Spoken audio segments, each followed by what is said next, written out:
Nah, introduce yourself dulu lah, Oh, baik, biar siap. teman-teman pada kenal. Ya, seperti yang dibilang tadi ya, namaku Asjo Triaris. Aku ya salah satu mahasiswa UPN Jakarta, angkatan 2017, dari jurusan Ilmu Hubungan Internasional ya, ISIP. Di sini aku sebagai anggota KKN tematik nasional kelompok T732S atau kelompok 2 di sini. Dan di sini aku domisilinya di Kendari. Kalau misalnya buat teman-teman yang belum pernah dengar Kendari mungkin itu di salah satu provinsi di Sulawesi ya, Sulawesi Tenggara. Sultra ya, bukan Sulteng ya, Sultra. Jadi banyak orang itu yang suka ngiranya itu Sulteng. Tapi itu Sultra ya. Nah itu Kendari. Ultra. Iya. L-nya jangan hilang. Pasti namanya berbeda. Ya. Ya, L-nya jangan hilang pokoknya. Ya nggak boleh.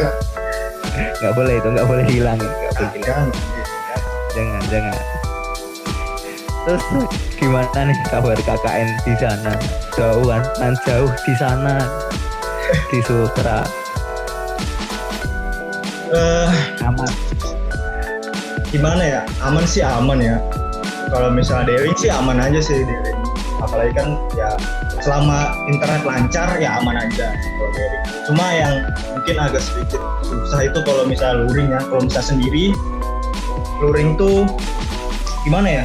Kayak kalau misalnya kita mau mendokumentasikan apa yang kita kerjakan di sini secara dan hanya sendiri itu lumayan sulit. Kayak misal contohnya kemarin aja kan ada suatu proker kita yang luring sekitar sini, kemudian harus membutuhkan dokumentasi di foto orang ya, saya harus minta tolong salah satu keluarga untuk bisa bantuin dan harus ikut ke di bagian new normal kit kemarin. Nah, dan itu agak sedikit gimana ya, susah gitu loh. Tapi selain itu yang kalau DM-nya sih ya lancar-lancar aja sih, soalnya cuma kayak kita ngebuat konten, kemudian share konten, post, upload, dan juga ya kebanyakan melalui media sosial dan cuma membutuhkan apa ya, gadget aja sih. Jadi ya ya. Itu masih aman ya kalau daring. Kalau udah luring tuh yang agak susah buat ya dokumennya berarti ya. Iya. Terus ini masih nggak kepikiran kayaknya ya kalau wah ini kemarin aku baru mau masuk kuliah, ntar KKN di desa ini nih langsung ke TKP nih bareng-bareng sama anak jurusan lain.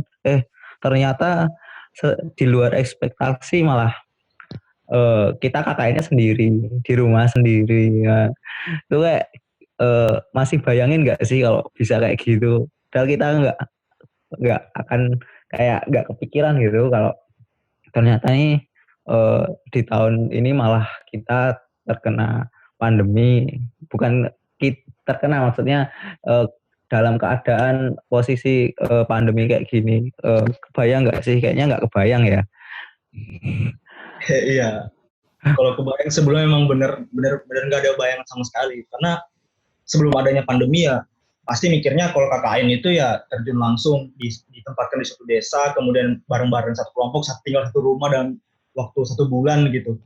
Selalu kalau misalnya ngobrol sama orang-orang yang sudah KKN pasti cari-cari pengalaman ya, pasti ya gitu, tinggal serumah dalam di satu desa, kemudian kerjain bareng-bareng semuanya proker, pasti luring, pasti langsung dikerjain. Nggak ada yang kebayang kalau misalnya hanya tinggal sendiri di daerah masing-masing, kemudian cuma duduk-duduk aja atau tidur-tiduran, bahkan di kamar atau di rumah hanya tidur-tiduran, duduk-duduk sambil ya main-main HP, itu udah termasuk mengerjakan program kerja gitu loh. Nggak ada kebayang sampai segitu gitu loh. Cuma karena udah 3 minggu lebih ya kita berproses di KKN daring ini ya, jadi ya mulai rasa udah mulai terbiasa gitu loh kalau misalnya KKN seperti ini gitu. Dan ya sebenarnya lumayan enak juga sih, karena ya nggak begitu ribet jadinya, nggak begitu ribet gitu loh. Cuma nggak enaknya ya kita nggak bisa bersosialisasi dengan teman sekelompok secara langsung gitu lah, karena kita tersebar di beberapa daerah gitu, jadi nggak bisa sosialisasi langsung ke teman-teman gitu sih. Bener banget. Kalau dulu itu mungkin ya kalau nggak pandemi mungkin kita kalau KKN tapi sambil mainan HP kita kena tegur. Tapi Ah, sekarang kebalikannya, HP kena tegur. iya bener, Iya, bener, kan kebalik. iya bener. Malah prokernya tuh harus daring. Kalau luring mah itu malah kurang bagus katanya. Ah, iya, iya kebalik ya jadinya ya. Kalau kita Iya, main HP kebalik malah sekarang jadinya. nggak harus main HP, nggak boleh Iya. kemana-mana malah sekarang. Report-reportnya juga screenshot HP semua itu nggak ada Iya report. bener, Hampir dokumen semua penuh tuh. screen, laporan penuh screenshot ya.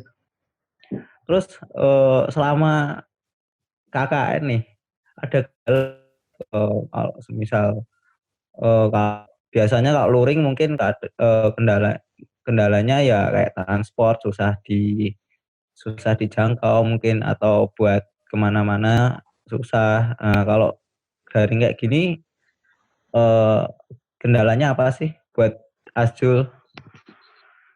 Kalau buat aku sih di sini karena daring ini malah kendalanya itu jadi dikit gitu loh, jadi terminimalisir lah kendala-kendalanya yang kalau misalnya mungkin luring atau enggak langsung gitu di desa ya pasti banyak lah kendalanya, yakin yakin sih aku dari pengalaman kakak tingkat atau siapapun yang sudah KKN secara luring banyak lah kendalanya. Cuma karena daring seperti ini dan di daerah sendiri kayak gimana ya, karena di daerah sendiri jadi masyarakatnya lebih tahu kita juga, masyarakatnya sudah kenal aku, RT ku di sini sudah kenal gitu, sudah jadi bisa menerima dengan lapang dada kalau misalnya kita, misal aku di sini KKN kan bisa menerima gitu loh. Dan jadi kendalanya itu jadi terminimalisir ya, cuma ya, paling ya salah satunya tadi aja sih kayak dokumentasi itu aja sih paling. Kalau misalnya luring dokumentasi itu agak sulit kalau misalnya sendiri ya, cuma kan karena kita kebanyakan memang daring jadi ya kesulitan yang itu tuh nggak begitu berarti gitu loh, masih bisa teratasi. Karena ya kalau daring kan sendiri aja di daerah sini, di daerah kita sendiri nggak ada masalah sih, masih bisa teratasi sih. Jadi paling mungkin salah satu kendala yang mungkin bisa terjadi ya kalau misalnya tiba-tiba apa namanya jaringan nggak bagus, padahal harus mengikuti suatu kegiatan secara online atau misalnya harus melakukan post atau upload atau share kemana, tapi jaringan sedang tidak bagus ya otomatis itu harus tertunda gitu misalnya, paling gitu sih. Cuma sejauh ini ya lancar-lancar aja sih, nggak ada kendala yang benar-benar berarti sih. Masyarakat juga menerima karena ya kita di daerah sendiri kan, jadi masyarakat bisa ya cukup menerima lah kehadiran kita di sini untuk KKN gitu sih. Paham lah ya masyarakatnya. Oh ini KKN. Oh ini anaknya bapak ini kaki KKN. Iya. Ya. Dibantulah nilainya. Iya. Enaknya di situ. Terus ngomong-ngomong buat ini nih Kendarian kemarin baca-baca aja sih buat daerah Kendari. Terus komoditasnya kan juga ya lumayan banyak sih komoditas utamanya. Terus nah dari komoditas itu gimana sih ntar perekonomian sosial budayanya di sana, apakah kepengaruh banget selama pandemi ini atau ya biasa-biasa aja gimana? Kalau perekonomian sih seperti di kota-kota lain ya, pasti ada dampaknya itu ada. Perekonomian itu misalnya kayak ya di sini sama kayak di kota-kota lain, misalnya banyak orang yang ada beberapa orang masyarakat kita yang ya akhirnya harus di PHK karena mungkin perusahaan atau misal instansinya itu butuh dana lebih, jadi ya mereka mem-PHK-kan karyawannya misalnya seperti itu. Ada juga yang dipotong gaji, ada juga yang dipotong gaji. Itu untuk perekonomian sih. Dan juga ya yang salah satu yang paling disayangkan kemarin mau ada salah satu apa ya istilahnya salah satu restoran fast food gitu mau masuk terbesar, baru mau masuk di sini nggak jadi gitu loh gara-gara COVID-19 ini. Nah itu kan berdampak juga kan jadi dari kita. Itu untuk perekonomian. Kalau misalnya untuk masalah sosial budaya itu juga cukup cukup terdampak juga untuk sosial budaya. Kayak misalnya masalah sosial misalnya orang-orang yang biasanya mungkin di kampus ya nongkrong bareng teman-teman gitu bersosialisasi ngobrol bareng ya sekarang udah nggak ada lagi gitu. Sekarang udah berkurang, udah bahkan udah sempat waktu awal Covid kemarin benar-benar kampus tutup gitu loh, benar-benar semua online. Kemudian juga kayak orang-orang yang suka nongkrong-nongkrong, ngobrol-ngobrol di kafe misalnya, atau mungkin di perkantoran ya karena kantornya ditutup, akhirnya mesti kerja dari rumah ya orang-orang bagaimana ngobrolnya? Mau ngobrol misalnya lewat sosial media misalnya itu nggak sama. Ngobrol sosial media sama ngobrol langsung itu pasti beda. Jadi masalah sosial ya terdampak juga gitu. Nah kalau untuk komoditi nih misalnya di sini tuh ada beberapa ini ya komoditas unggulan ya. Di sini kurang lebih ada sekitar 10 komoditas unggulan yang saya tahu ya. Salah satunya itu kayak misalnya yang paling sering saya dengar itu komoditi cengkeh. Cengkeh itu paling sering saya dengar di sini. Nah, tapi karena cengkeh ini dalam beberapa bulan kemarin waktu pas mulai Covid ini istilahnya belum musim panen lah, jadi makanya belum ketahuan perkembangan gimana pasarannya gitu loh. Cuma kalau untuk komoditas unggulan lain seperti kayak kelapa, sagu, aren, misalnya lada putih, nah itu setahu saya memang tidak terlalu untuk secara harga masih normal aja sih, masih harga-harga pasaran naik turun dikit lah gitu istilahnya. Mungkin berpengaruhnya itu di masalah produksinya aja, mungkin produksi sama aktivitas transaksinya. Karena Covid ini kan kita mesti ya itulah jaga jarak apa segala macam. Jadi ya dan dibatasi lah pergerakannya, makanya mungkin transaksi dan produksi ya agak sedikit terhambat. Cuma selain itu ya masih normal-normal aja sih, mulai dari harga yang utama harga sih masih normal sih yang saya lihat gitu sih. Masih nggak terlalu kayak ya standar lah ya harga-harganya ya nggak begitu berarti kalau ada kayak fast food gitu baru mau akan masuk tapi kehambat gitu ya gara-gara ini. Ya, ada salah satu sih yang masuk. Sudah ada beberapa fast food lain tuh sudah banyak. Cuma ada satu ini yang baru masuk, satu merek ini yang baru masuk. Nggak jadi gitu loh gara-gara. Kasian ya, baru mau debut iya mau debut di sini malah gitu. Jadi ya akhirnya masyarakat juga yang nungguin fast food yang satu ini jadi sedih juga gitu kan. Kalau kita nungguin yang ini gitu. Soalnya udah bosan kan kalau misalnya fast foodnya hanya itu aja gitu misalnya. Iya. Ya bosan gitu. Mesti. Ya kita pengen yang baru lah di sini kan. Jadi galau gitu ya gara-gara fast food ya. Iya galau gara-gara fast food. Komoditasnya banyak ya, 10 komoditas utama. Iya. Mau ngomong kalau berarti dia mau tanya apa ya, aku lupa. Oh, ini. Menurutmu nih dari komoditas-komoditas itu ada gak sih yang emang bagus buat kita menjaga imunitas tubuh atau kekebalan tubuh kayak gitu, atau mungkin ada tips dari Asjul nih gimana makanan apa sih yang layak buat kita konsumsi di tengah-tengah pandemi kayak gini kan kita perlu banget yang namanya imunitas tubuh nih. Nah, itu kira-kira dari Asjul nih ada pendapat nggak sih, atau mungkin dari salah satu komoditas itu juga ada perannya untuk imunitas kita? Ya, mungkin kalau dari komoditas ini ya karena saya bukan expertnya atau ahlinya, mungkin saya cuma dari sudut pandang saya aja. Komoditas ini sih menurut saya semuanya bagus sih, semuanya bagus. Kayak misalnya cengkeh tadi itu bisa buat menghangatkan juga. Kalau itu kan jadi kayak semacam bahan tambahan gitu kan dalam makanan. Kemudian kayak kelapa, siapa sih yang nggak tahu kelapa kan ya? Itu bagus, sangat bagus buat tubuh gitu loh. Sagu di sini salah satu komoditas yang bisa dibilang diidolakan gitu loh orang-orang di sini. Di sini tuh sagu itu suka diolah menjadi namanya itu nama makanannya itu sinonggi. Kalau di Papua itu namanya papeda gitu.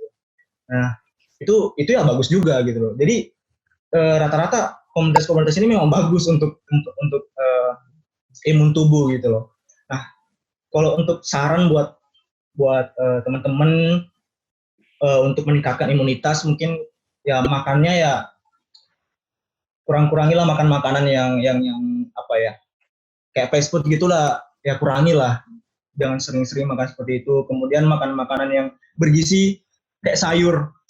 Ya kita lihat kan pasti teman-teman terutama teman-teman kita yang masih muda-muda pasti ya lumayan males lah makan sayur. Kayak saya juga ya sebenarnya agak lumayan males gitu makan sayur. Tapi ya tapi sebenarnya sayur itu bagus gitu loh. Apalagi dengan kondisi pandemi seperti ini, sayur-sayuran itu wajib sih menurut aku, wajib untuk kita konsumsi biar imunitas kita tetap terjaga. Selain sayuran juga ada salah satu yang penting juga buah. Buah ini apalagi ke teman-teman mahasiswa pasti males banget makan buah. Males karena bukan apa ya, bukan nggak bisa beli, tapi males aja gitu loh belinya, males aja buat ngolahnya, males aja buat makan gitu loh. Makanannya apa aja yang ada. Padahal sebenarnya buah ini sangat-sangat bermanfaat ya buat tubuh, bagus banget malah. Kalau setiap hari kita konsumsi buah ya bagus banget sih.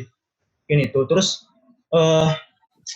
untuk menjaga imunitas tuh olahraga juga sih. Selain makanan, selain kita asupan makanannya harus bagus, ya olahraga juga gitu loh. Olahraga itu penting gitu loh. Kalau bisa ya, apalagi kalau pandemi kayak gini kan kita lebih banyak di rumah nih. Nah, kenapa kita nggak, daripada kita cuma tiduran aja, baring di kasur, tiduran di kasur atau di sofa. Yang penting kita olahraga dikit lah. Kan banyak tuh di YouTube kan, di channel-channel di YouTube tuh banyak tuh tutorial-tutorial olahraga mandiri lah, olahraga sendiri. Nggak perlu keluar uang atau nggak perlu pakai alat-alat yang ribet gitu ya. Olahraga sendiri juga bisa. Ya itu sih, paling itu sih kalau untuk tips-tips menjaga imunitas. Yang komunitas tadi juga, menurut saya hampir semua komunitas yang saya sebutkan tadi, yang unggulan di sini tuh bagus kok untuk imun. Nggak ada yang perlu dikesampingkan, semuanya bagus kok. Gitu. Sagu enak kali ya. Aku enak. Dari dulu pengen tuh aku nyobain papeda. Di sini di mana? Di Jogja nggak ada. Kapan-kapan ya kalau aku ke Kendari ya. Kalau aku Kendari ya. Siap.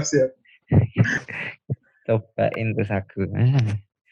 Biasanya dikasih di tandemnya apa nih kalau sagu? Sagu itu biasanya dikasih kuah sayur atau kuah ikan. Terus sama sayurnya sama ikan. Biasanya ikan itu lebih enaknya, bisa sih ikan goreng bisa, ikan masak bisa, tapi biasanya ikan masak karena kan ada kuahnya langsung kan. Jadi klop lagi sama sayur gitu. Tuh. Mantap itu Pak. Iya.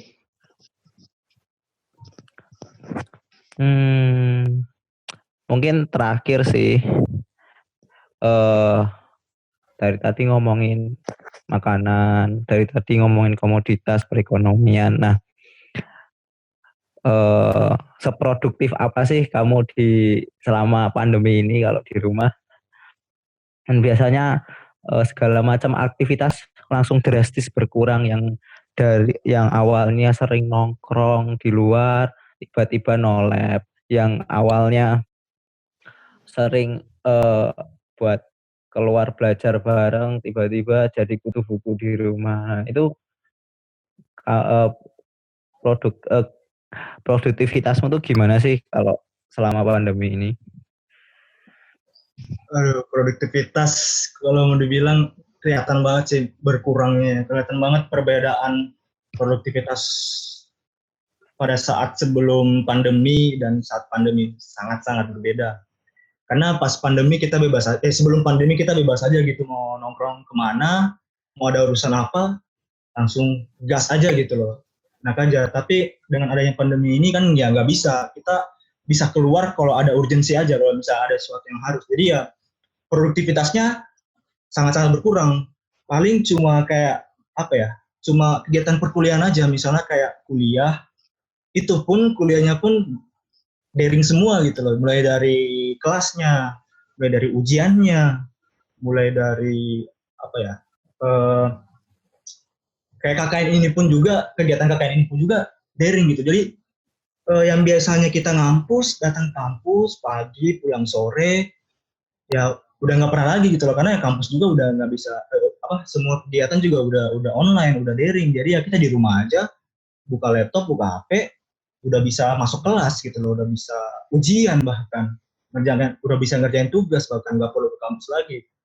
Jadi ya sangat-sangat berkurang sih. Jadi nggak bisa bersosialisasi dengan teman-teman di kampus, teman-teman lain, bahkan bukan cuma teman-teman kampus, teman-teman di sekitar daerah sini pun ya jadi jarang ketemu, karena ya menghindari COVID-19 kan, kita nggak bisa sering-sering ketemu kalau ada urgensi aja. Jadi ya produktivitas saya ya cuma sebatas kuliah, yang itu pun daring, KKN juga daring,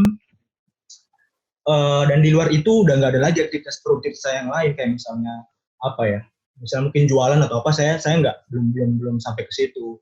Dan juga kayak nongkrong yang dulunya sering ngobrol-ngobrol bisa di kafe, datang kemana buat ngerjain tugas mungkin di sana, udah nggak pernah lagi gitu loh, ngerjain tugas ya di rumah aja gitu, dan sendiri gitu loh, nggak bisa bareng teman-teman lagi, itu sih. Langsung drastis ya perubahannya tuh. Ya drastis. Iya. Mungkin sekian bincang kita ya, buat bincang-bincang tentang Kendari, tentang makanan juga. Thank you buat Asjul udah mau luangin waktunya ya. Ya, sama-sama. Nah, itu teman-teman, gimana, banyak kan info seputar Kendari secara umum, baik di komoditasnya gimana, keadaan ekonomi dan sosial budayanya gimana, terus ditambah dikasih tips pula dari Asjul buat gimana sih jaga imunitas lewat makanan. Nah, semoga dari ilmu hari ini dapat bermanfaat baik bagi kita semua, dan ilmu baru ini juga dapat diterapin di kehidupan kita sehari-hari. Nah, mungkin sekian podcast dari hari ini ya. Kesimpulannya, untuk meningkatkan imunitas kita dari makanan, kita harus perbanyak sayur dan juga buah, makanan yang bergizi. Mungkin ya yang kita kenal dulu adalah 4 sehat 5 sempurna. Nah, itu perlu banget kita terapin kembali. Terus jangan kurang-kuranginlah yang namanya fast food. Itu ya mungkin sesekali boleh lah, tapi jangan terlalu sering. Terus ditambah lagi adanya olahraga. Nah, olahraga perlu banget buat tetap menjaga kebugaran jasmani kita. Olahraga nggak perlu mahal ke gym kok, kalian bisa yang namanya workout. Nah, kalian pengen tahu workout itu gimana, bisa langsung ke YouTube channel kita di KKNT.73.2.S. Nah, di situ udah ada tips-tipsnya buat workout. Ya mungkin sekian buat podcast hari ini. Jangan lupa buat kalian yang mau keluar rumah, jangan lupa pakai masker. Jangan lupa juga untuk tetap jaga jarak, membawa hand sanitizer, dan jangan lupa juga kita tetap harus melakukan PHBS, yaitu perilaku hidup bersih dan sehat. Nah, yuk kita buat selalu dan senantiasa patuhi setiap protokol kesehatan yang sudah ada. Nah, sekian buat podcast hari ini. Nantikan podcast selanjutnya, dan jangan lupa dengerin juga podcast kita yang sebelumnya kalau kalian belum dengerin. Oh ya, hampir kelupaan. Nah, kalau kalian dengerin podcast kita yang kemarin, yang sebelum ini, nah itu ada giveaway. Nah, jangan lupa buat ikutan ya buat giveaway ini. Nah, giveaway-nya apa? Giveaway-nya berupa uang e-money senilai Rp50.000. Nah, itu akan dibagikan 2 kali di setiap akhir pekan, dan caranya gampang buat yang mau ikut. Nah, caranya cuma kalian tinggal foto selfie dengan podcast kita yang tentunya harus kalian dengerin, podcast yang manapun kalian mau dengerin. Lalu kalian selfie, mungkin kalau punya podcast punya Spotify di PC, kalian bisa selfie bareng